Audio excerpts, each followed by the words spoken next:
I was the quietest man in the room and the only one who heard everything. 40 days into a coma, a grandfather turned into furniture. My children stood by my bed and mistook my stillness for absence. My daughter's voice dropped to a whisper I'll never forget. Let's just unplug him and sell his house. I marked every syllable like a carpenter marks his cuts. They wanted silence. I gave them witnesses. The room breathed in machines, antiseptic in the air, winter at the window. Sacred Heart Medical Center hummed around me. A monitor kept time in green light, a metronome no one danced to. I could not move, but sound reached me whole. My late wife Elena would have laughed at the hush. She never believed in quiet rooms. For them, it was an ordinary Friday. Renata spoke first. Let's just talk about a plan, she whispered. Dad would want dignity. We all know he hated being a burden. Bryce's voice came next, smooth as a brochure. Care is expensive, and the market's perfect right now. Inventory is tight in Kendall Yards. If we list in January, we'll get over-ask. He smelled like citrus cologne and new leather. Even his watch seemed to tick louder than mine. Tom said nothing. He never was good with rooms like this. He carried his silence like a backpack. Doctors throw around words, Renata went on. Vegetative, long-term, it is so clinical. I just want him comfortable. Comfortable meant unplugged. You're doing the brave thing, Bryce told her. Practical. We honor his legacy by making sure his assets aren't wasted on suffering. Assets. The door clicked. A nurse stepped in, checked a line, and probably smiled at the 3 polite adults who had their story ready. Everything okay in here? 3 yeses at once. She left the door half open. Bryce lowered his voice. Carrying costs stack up, he said. Utilities, insurance, the lawn. We could reallocate those dollars to Dad's comfort. That's true dignity. They called it dignity. They meant liquidation. What about his shop? He asked. The tools. The cedar chest he built for Mom. He won't need them, Renata said, softer. Anna can choose a photo. The corridor clock continued clicking. Let's just unplug him and sell his house, Renata breathed. Time stopped. Tom's hand brushed my forearm like he was checking whether I'm about to rot. Ren, maybe not that phrasing. Then find a different one, she said, because this is what needs to happen. They paused, the way people do when they hear themselves and pretend they did not. Outside, a plow scraped asphalt. The world moved forward on schedule. Do you have the papers? Bryce asked. We can meet with the social worker. There's a form for him. Renata opened a folder. Guardianship information. Power of attorney templates. I printed a checklist, paper to push, not to heal. What if he wakes up? Tom whispered. What if he hears us? Bryce laughed without teeth. He's not hearing anything, he said. He's in deep. We get to make the hard calls. It's a gift. A door clicked again. A nurse might have peeked in.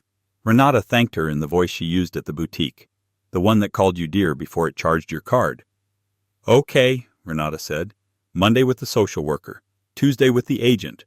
I'll call Washington Trust about Dad's accounts. We need to know what we're working with Washington Trust. She said it like a key code.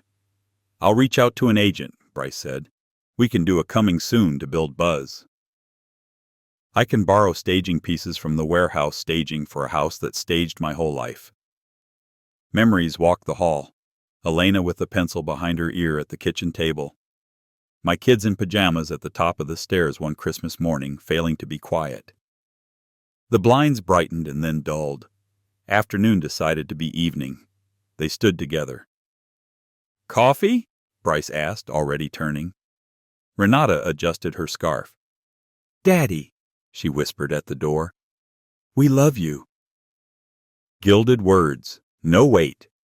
The latch clicked. Their footsteps faded. The room settled. I counted the seconds between beeps and filed each sentence where it belonged. Stillness wasn't absence. I had one job left. Wake up. If I wanted to keep what Elena and I built from being priced, posted, and carried out to a lawn, I had to come back. There weren't more possibilities to save everything. That was my last chance. That night, a nurse visited me again. She spoke to the room like it could answer. "Hi there," she said. "Night shift. You're doing fine." I tried to move my hand. Nothing. I tried again and again. Eventually, I managed to twitch my finger, but she didn't notice it. A few minutes later, I managed to lift my eyelids the way you lift a heavy lid. A narrow strip of ceiling came into view, then the edge of the light, then her badge lanyard swinging. "Mr. Salazar?" she said, steady. "Can you hear me? Blink if yes." I blinked. Her smile was quick and small, like a light switching on. "Good," she said. "Again?" I blinked again. She pressed her finger into my palm. "Squeeze." I found the muscle and closed. Not much. Enough. "Okay," she said, half to me, half to the chart. "Okay." She quickly called the floor. "Responsive," she said. "Yes, following commands." Another pair of shoes, another badge, a pen light. "Look here," the new voice said. I did. They raised the head of the bed a notch. The room tilted and then held. Air moved in my throat like a tenant who finally paid. I finally drank water. They checked lines, wrote numbers, lowered the blinds a hand's width. "You're all right," the doctor said, tucking the blanket like a promise. "Rest." I let my eyes close, just to see if they would open again on command. And they did. I counted 10 breaths and didn't stop halfway. Elena's face came and held. I kept it. My suffering in coma was over. I wasn't furniture. I was awake, and now it was time to bring my life back into my control. You wouldn't believe what my revenge is going to be. But before we continue, please subscribe to the channel and write in the comments what time it is where you are now. The morning started with more doctors. "You've got work ahead," they said. "But you're here." I nodded. Furniture doesn't nod. At 11 a.m., the door opened like a store bell no one wanted to set off. Renata came first with a folder hugged to her chest. Tom followed, carrying a fleece blanket in a bag from a department store. Bryce walked in last with both hands free and a smile he'd practiced. "You look better," Renata said, and set the folder on my tray. Tom unfolded the blanket and spread it over my legs, careful with the corners. "Warm enough?" he asked without meeting my eyes. "Yes." Tabs stuck out of the folder. Guardianship, power of attorney, care options. Bryce took a seat and made it look like a favor. "We've been gathering information," he said. "Tools, not decisions." I let the cuff hug my arm and release. "I'm awake," I said. The voice sounded rough but mine. "I can read." "Of course," Renata said quickly. "We just want to be prepared in case there's a setback." She opened the folder to a printout. Sacred Heart has a social worker who helps families make a dignified plan. Tom smoothed the edge of the blanket with his thumb. "You'll need help at home, Dad." I looked at their hands. She held papers. He held fabric. Bryce's were empty. Numbers stood up in my head like men answering roll call. Boutique lease. $1,250 due on the 1st, month after month. Tom's truck note. $520 on the 12th. Property taxes. 2 years at $4,900 each. The roof after the windstorm. $7,200. Anna's fall tuition when the scholarship hiccuped. $3,600. Bryce's bridge loan. $24,000. Not counting the smaller things that stop being small when you stack them. "Do you remember anything?" Renata asked. "From before?"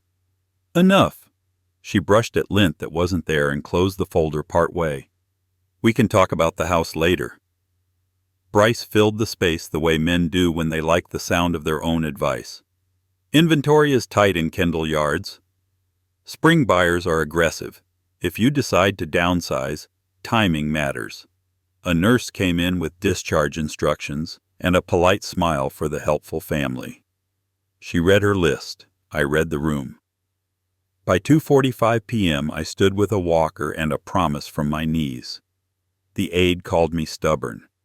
"I'm not furniture," I said, and the aide laughed like she'd been waiting to hear that. At 4 p.m. the room was quiet again. The folder sat where Renata had left it. I slid it into the drawer and shut it.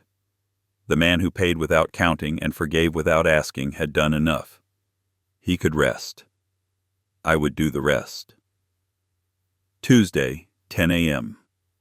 Discharge papers signed. A temporary wheelchair under me to make everyone else feel better. Renata pushed. Bryce walked ahead and opened doors. Tom carried my bag. Sacred Heart, let me go the way you set down a full glass. Careful, steady, no spills.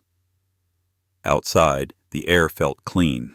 Bryce's leased BMW idled at the curb with the heater on. He helped me in and made sure people saw him helping. "Home," Renata said, as if naming it might keep it from slipping. We turned onto Rockwood Boulevard.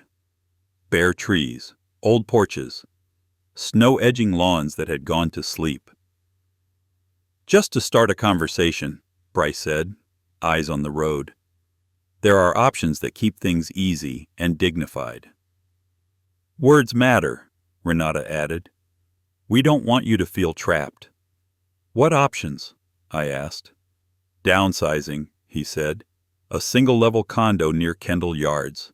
Elevator, security, no maintenance. We could sell before spring. Demand is high." "Who benefits?" I asked. He didn't blink. "Everyone." "Who decides?" "You," Renata said quickly. "With our help." "That's what family does." Tom watched his reflection in the window and nodded at it. We pulled up to my house. The porch light was dead. Dust on the fixture. The steps needed scraping. All of it had waited for me. Bryce parked and opened my door with 2 hands. "Careful." "I'm old, not glass," I said. He laughed once to show he could take a line. Renata carried my hospital bag to the living room. "We cleaned," she said. "It was dusty." "Thank you." Bryce's eyes moved along the walls the way a man reads a checklist. He tapped his phone. "I'll email a power of attorney. It lets us pay bills on your behalf. Convenience only. You can revoke it at any time." "Any time," Renata echoed. "This is just to make your life easier." "Leave it on paper," I said. "I'll read." They shifted faces. "At least schedule a home assessment," Bryce said. "Falls are a risk." Railings, lighting. If the house needs work, that's a signal. Sometimes moving is smarter than fighting stairs. "I built those stairs," I said. "They don't fight." He smiled politely. "We all love our memories." Renata laid 3 piles of mail on the table. "Medical bills. Insurance. Utilities. I can cover these this month so you can focus on therapy." "Who benefits?" I asked again. "You do," she said, then added, "and all of us." Tom ran water in the kitchen, shut it off, and took the chair that faced the door. In an hour they left for a few errands. Hugs at the doorway. Plans to call later. Tires on snow that didn't quite crunch. The house exhaled. I stood in the entry with the walker like a tool, not a sentence. The porch light needed a bulb. The list started there.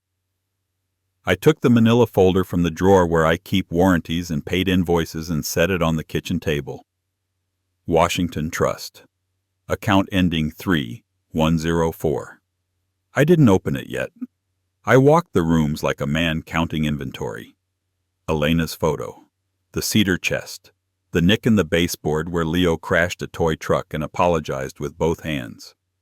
The heater rumbled once and settled. "How are you feeling?" she asked. "Hungry," I said. "And fine." "We met the social worker," she said. "She recommended a durable power of attorney now while you're strong.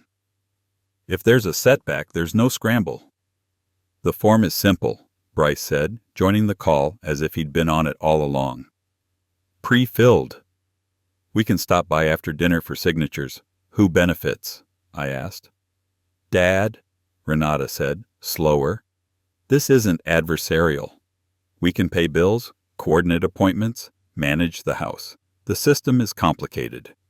Who decides? I asked. You do, Bryce said.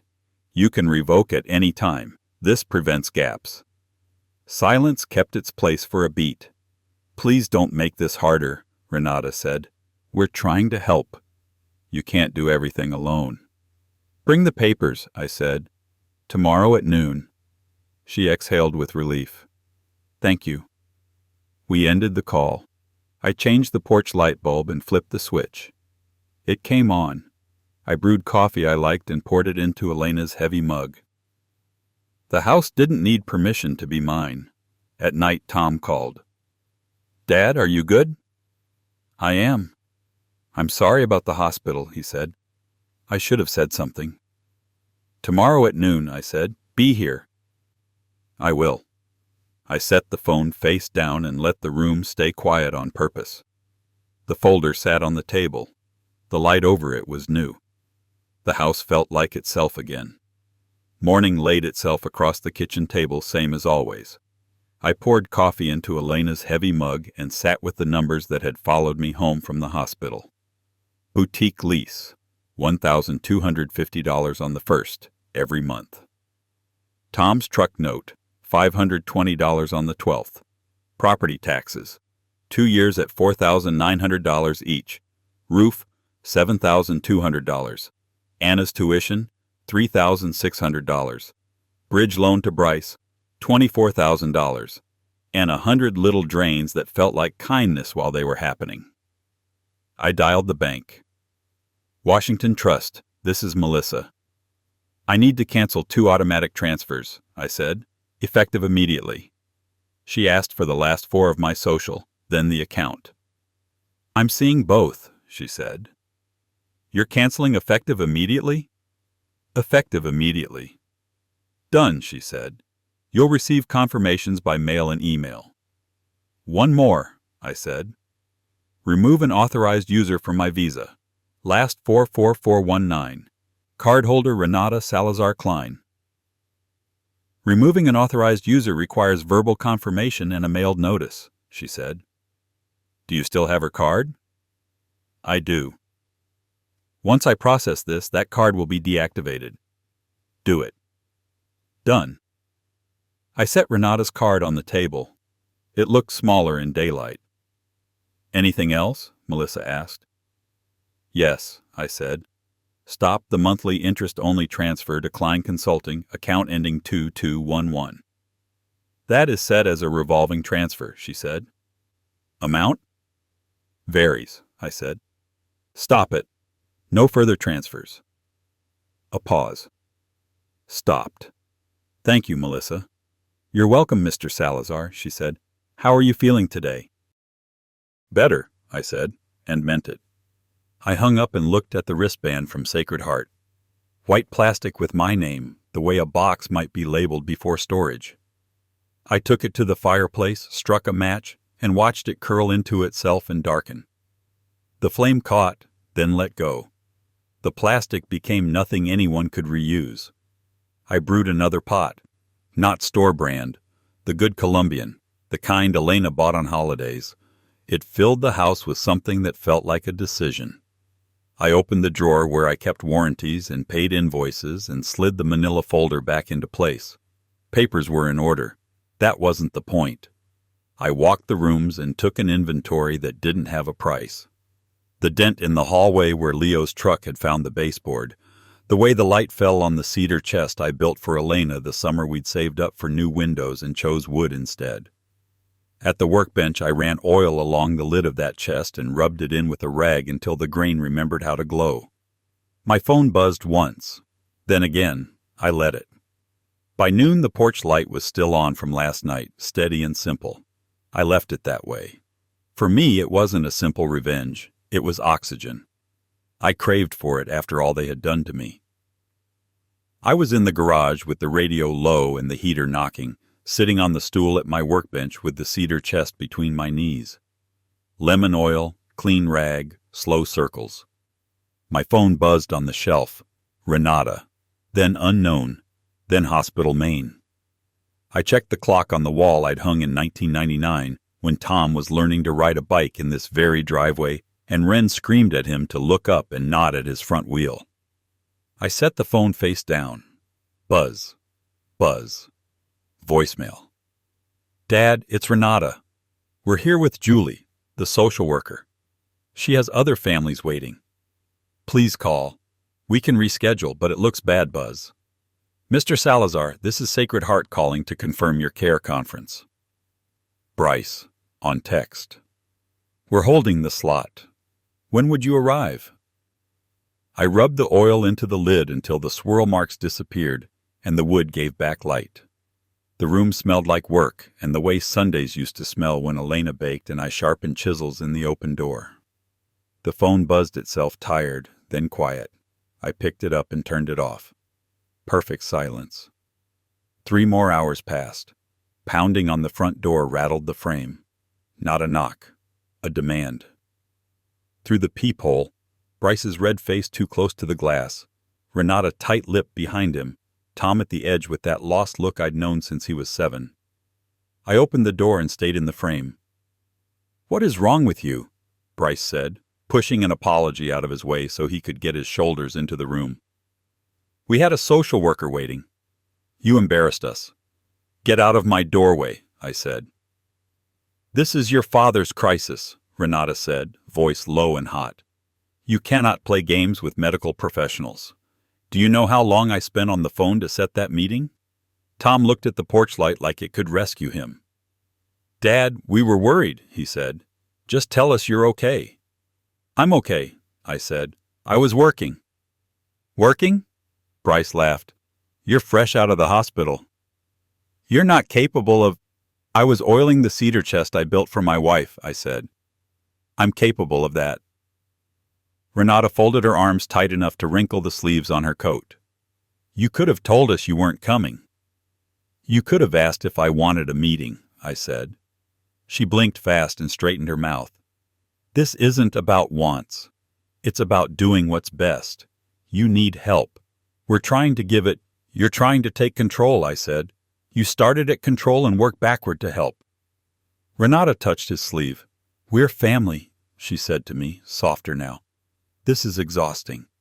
If you'd just sign the papers, power of attorney, a simple thing, we could take care of all of it. Who's all? I asked. She didn't answer that. Tom stepped forward a half-inch. Dad, maybe just... No, I said. The word felt clean. This is a lesson, I said, and held each of their eyes long enough for the sentence to land. About arrogance. About what you do when you think someone can't answer back. You talked about unplugging me and selling my house while I was in the room. You mistook stillness for absence. Renata flushed. Bryce looked at Tom like he'd given me the line. Tom stared at the porch light. You're twisting things, Renata said. We were talking about dignity and Dad's wishes. You were talking about liquidation and speed, I said, and carrying costs, and market timing, and coming soon. Bryce laughed again, shorter this time. You can't make a scene like this and expect no consequences, he said. I know people, Mr. Salazar. Important people. You don't want to see what happens when we stop being nice. I've seen what happens when you pretend to be nice, I said. I prefer honest. I let the door stay mostly closed, my hand on the edge. It was my house. It knew how I liked the air to feel. People will hear about this, Bryce said, stepping back and pointing at the porch light like it had offended him.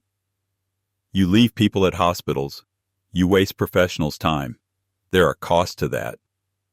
We'll see, I said. I held the door and let quiet back in the space between us. Tom cleared his throat, tried one more time. Dad, please. You can come by tomorrow, I said, softer. By yourself. He nodded like a man who had just been handed something breakable. Bryce huffed. Renata stared at the porch light as if it might turn itself off out of respect. They walked away in angles and stopped talking when they realized I could still hear them. I closed the door and turned the deadbolt. The porch light kept doing its one job. I stood in the entry and listened to the house breathe. The first lesson delivered. The main one was still ahead of us. By next morning, the story had already started without me. Renata's post sat at the top of my feed, a photo of my front porch with the dead bulb I'd already replaced. "Hard choices for Dad's safety," she'd written. "Downsizing with love so he can focus on healing." Hashtag family first. Hashtag downsizing with love. Comments from her boutique customers stacked up under it like clapping hands. "So brave. Doing the right thing. Proud of you, Ren." I took a screenshot and printed it. In the margin I wrote one word in red. Missing. Bryce shared a link from a local lifestyle blog I'd never heard of. Sandwich Generation Courage. Navigating Elder Care with Grace. His quote was under a warm photo of him standing on my sidewalk. "Sometimes the dignified choice looks like tough love," he said. "We're focused on safety and legacy." I printed that too and wrote another word. Spin. By noon, a little white sign was staked crooked in my yard. Coming soon, in big letters. Klein and Associates across the bottom. A phone number. A QR code. I watched from the window while a man in a down jacket lined it up with his boot and patted the post like he'd planted something that could grow here. He didn't see me. I walked out and straightened the sign with 2 fingers. He drove off, pleased with his work. A flyer showed up in my mailbox that afternoon like a postcard from a trip I hadn't taken. Pre-list estate preparations. I turned the card over. There was a photo of my living room before they'd moved my hospital bag in. I set the flyer beside the printed posts. Then I took a pen and wrote another word. Number. Renata posted again in the neighborhood group. Gentle estate sale this weekend as we prepare Dad's home for the next chapter. Small items only. Please be respectful. A woman from 2 streets over replied with a heart and asked about the cedar chest. Renata said, "Possibly." Possibly. Tom texted once. "You okay?" "Yes." He didn't follow up. Bryce's text landed next. "We should control the narrative.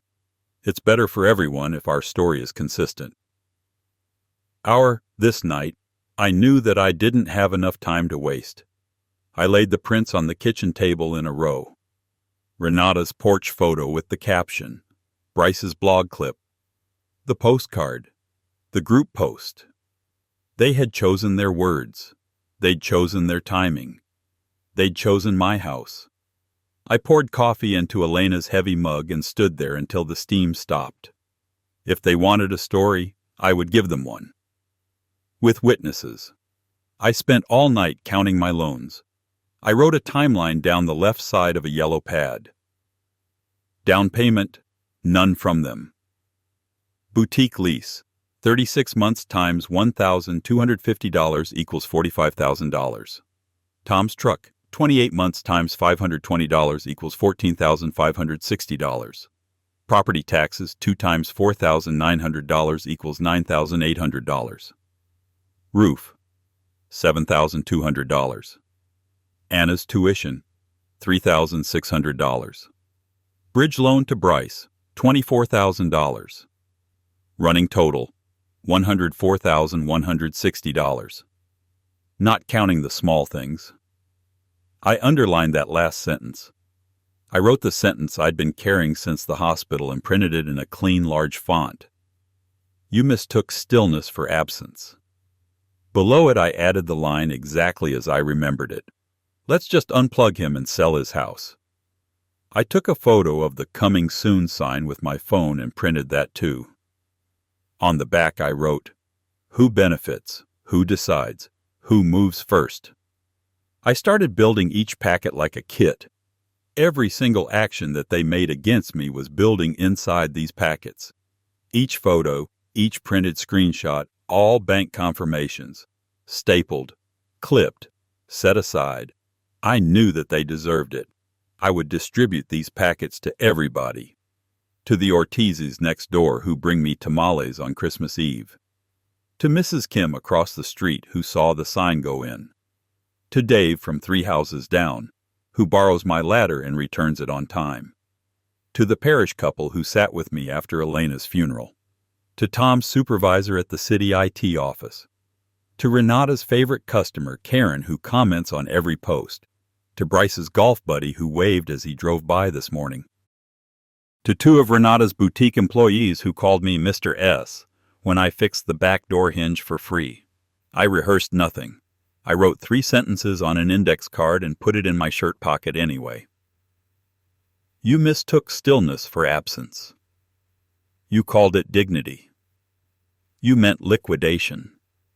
No more using family as a lever. The neighborhood group buzzed again. Reminder, estate sale / pre-list open house this Saturday. Please be respectful of the family. I clicked going. Saturday was closer than ever. My revenge was closer than ever, too. Cars lined Rockwood like someone had drawn them there with a ruler. The sidewalk felt busier than Christmas. Voices, paper cups, the kind of careful laughter people bring to other people's problems. A folding table sat on my lawn with a chalkboard sign in Renata's handwriting. Estate sale. Everything must go. A tray of cookies sweated under plastic. A cooler of canned seltzer leaned into the sun like it knew it was supposed to look friendly.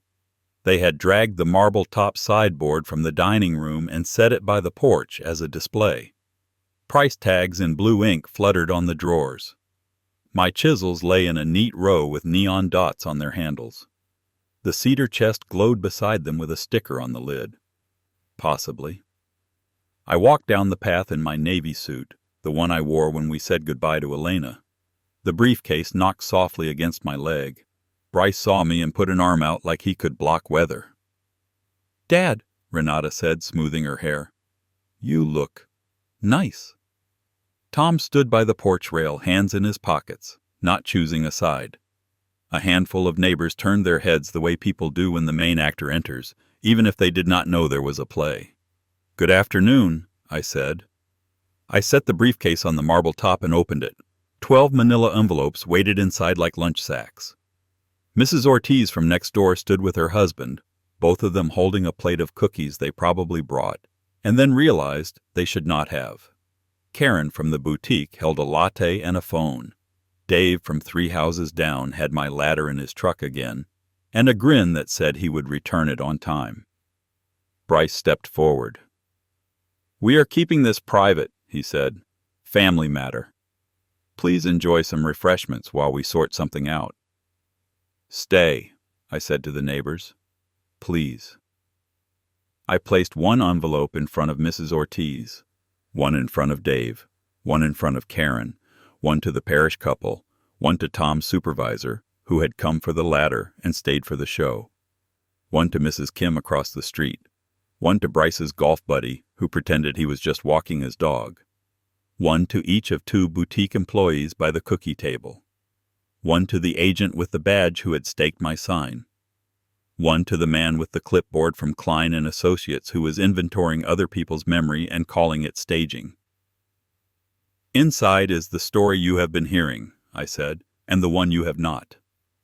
Renata reached across the sideboard and touched the stack like she might close it. "Dad." "Let him," Tom said. I handed Renata an envelope, too. Bryce held out his hand for his. I set it on the marble and did not pass it across. "Start with the top page," I said. "That is the post with hashtag downsizing with love. It looks nice, doesn't it?" Hands slid papers out, eyes moved, coffee cooled.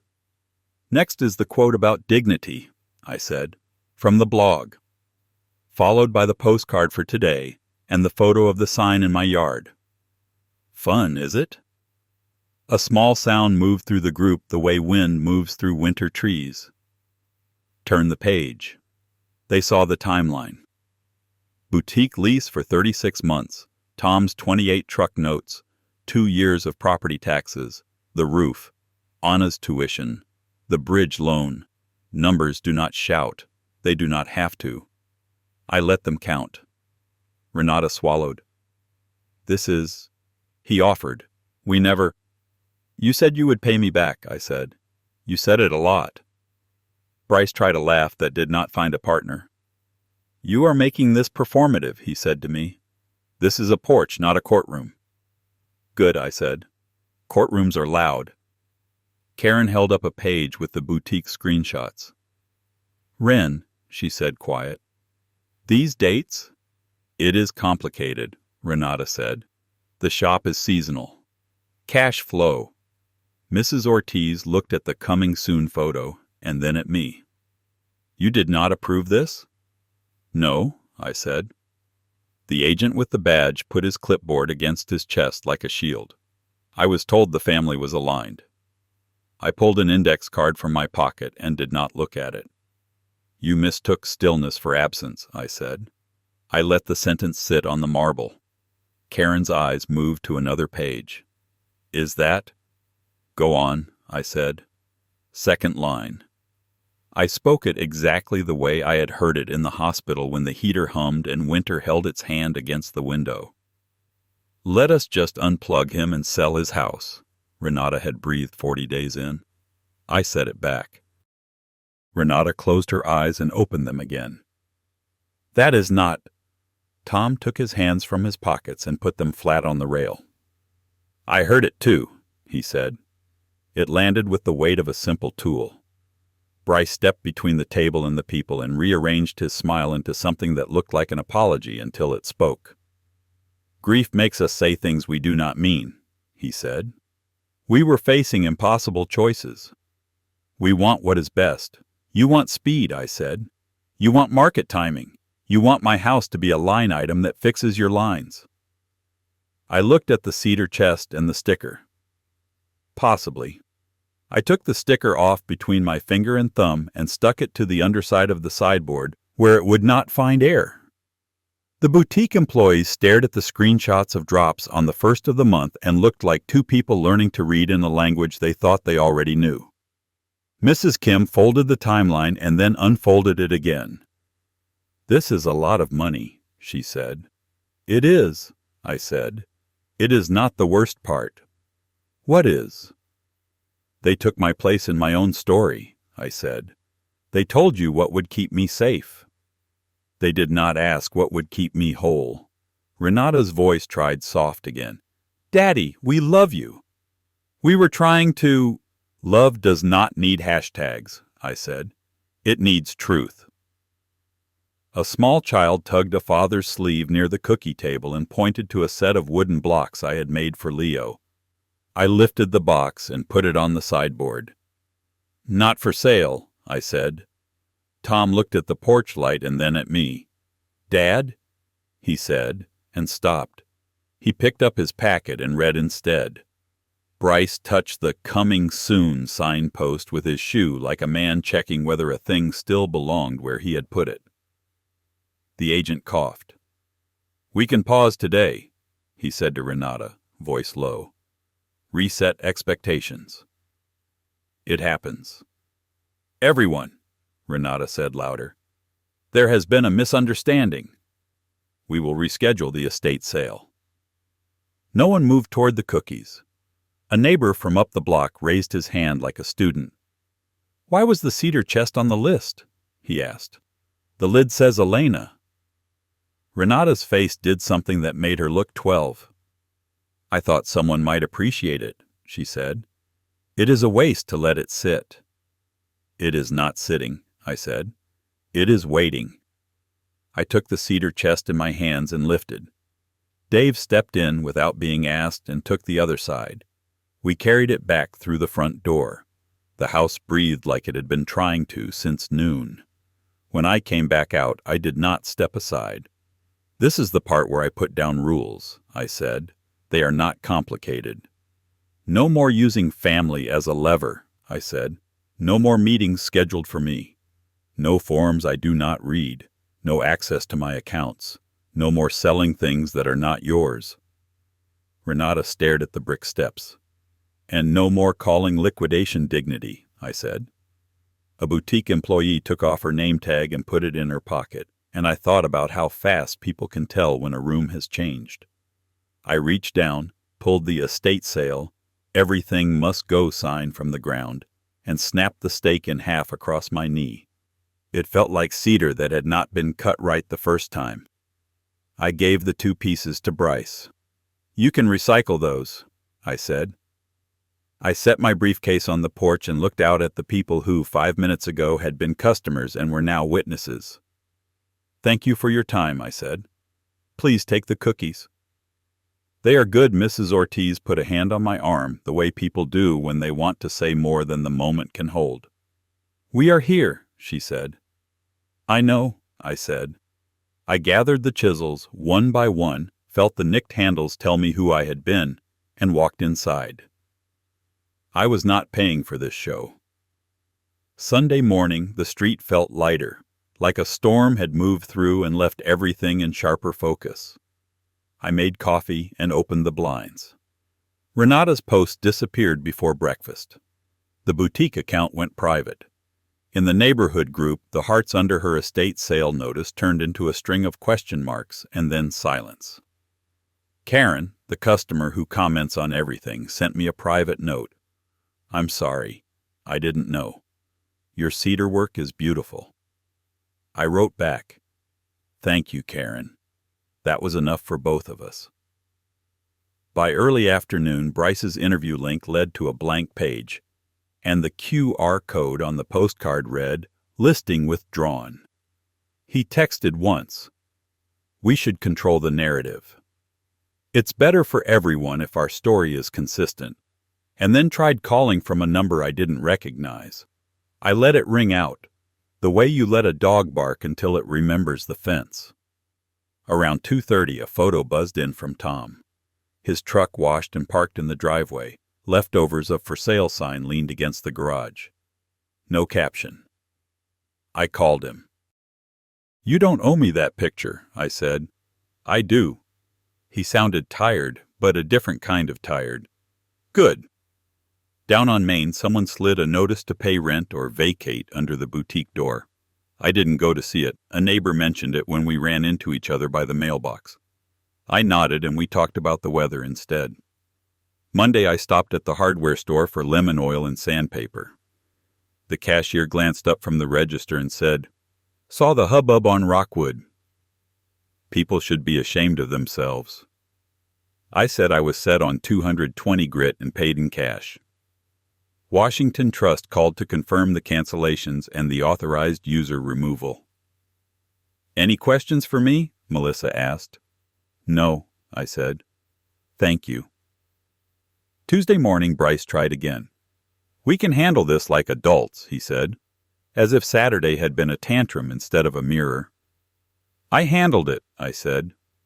You think you won, he said. This isn't over. No, I said. It isn't. I hung up. The house didn't change temperature. The porch light still came on at dusk. Neighbors waved a little longer than usual when they walked past. That's all the publicity I needed. Tom knocked on Thursday. He stood on the porch with his jacket zipped and his shoulders a little higher than necessary. The light over the door put a clean circle on the steps. Come in, I said. He stepped inside like a man checking the ice and sat on the edge of the couch. Elena's picture was on the mantel. The cedar chest was back where it belonged. I set a mug in front of him and kept one for myself. I'm sorry, he said. He didn't rush the rest. For the hospital. For Saturday. For all of it, I let him finish. I heard Renata say it, he went on. Unplug him and sell his house. I heard it and I did nothing. Bryce talked like he always does, and I let his confidence stand in for the right thing. I told myself it was practicality, and I kept using your money like it was part of the monthly bills. He looked up. Was it over 100? 104,160, I said. Before the little things that stop being little. He nodded like he'd already guessed. I thought so after the packets. He rubbed his thumb along the mug handle.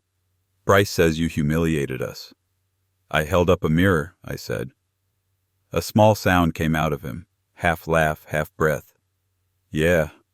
We sat with the heater smoothing out its low rattle. I forgave you, I said. He blinked. When? The day I woke up. He took that in. So, what does forgiveness mean here? It means we tell the truth. It means we stop using the word family to move each other around. It means rules. He nodded. He looked around the room like a person checking whether a place will still have him. Do you need help with anything? Saturday, I said. Bring Leo. We'll be in the shop. He smiled with his eyes first, and then the rest of his face caught up.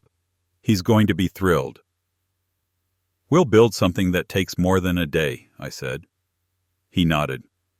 I want to talk to the neighbors, he added, almost shy. Mrs. Ortiz? Mrs. Kim, Karen. I want to tell them I heard the line and kept my mouth shut. That would be good, I said. He stood, then sat again, then stood for real. At the door he turned.